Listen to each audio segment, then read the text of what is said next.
Pagkasabi nito, si Jesus ay iniakyat sa langit, habang ang mga alagad ay nakatingin sa kanya, at natakpan siya ng ulap. Nang ipahayag ni Mr. Reyes, ang pinuno ng kanilang departamento, na malapit na siyang umalis sa kumpanya, nagtipon ang buong team para sa isang simpleng pamamaalam. Sa loob ng maraming taon, siya ang gumabay sa kanila, tumutulong sa mga hamon sa trabaho, at nagpapaalala kung bakit mahalaga ang kanilang ginagawa. Bago siya umalis, hinikayat niya ang lahat na ipagpatuloy ang gawaing sinimulan nila. Habang pinapanood ng team si Mr. Reyes na papalayo, may halong lungkot at pag-asa ang kanilang naramdaman. Mamimiss nila ang kanyang presensya, ngunit alam din nila na ang responsibilidad na ipagpatuloy ang gawain ay nasa sa kanila na ngayon.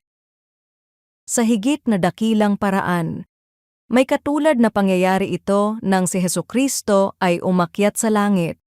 Pagkatapos ng kanyang muling pagkabuhay, naglaan si Jesus ng panahon upang turuan at ihanda ang kanyang mga alagad. Pagkatapos nito, habang sila'y nakatingin, siya ay itinaas at tuluyan na nawala sa kanilang paningin. Hindi ibig sabihin nito na iniwan niya ang kanyang mga tagasunod. Sa halip, ipinakita nito na natapos na niya ang gawain ng pagtubos, at siya ngayon ay naghahari sa kaluwalhatian.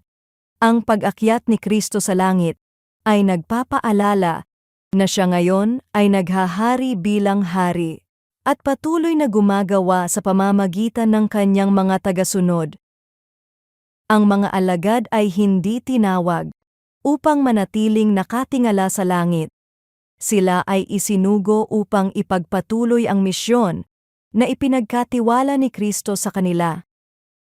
Ganun din sa mga mananampalataya ngayon, dahil si Kristo ay naghahari, tayo ay tinatawag na maglingkod at magbahagi ng pag-asa ng ebanghelyo sa iba. Madalas itong nagsisimula sa mga simpleng paraan, pakikinig sa may pinagdaraanan, pagbibigay ng salita ng pag-asa, o pagturo sa mga pangako ng Diyos.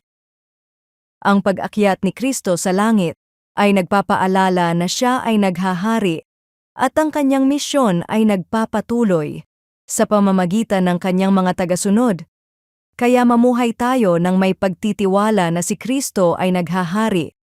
Maging handa sa mga pagkakataong maibahagi ang pag-asa na matatagpuan sa Kanya.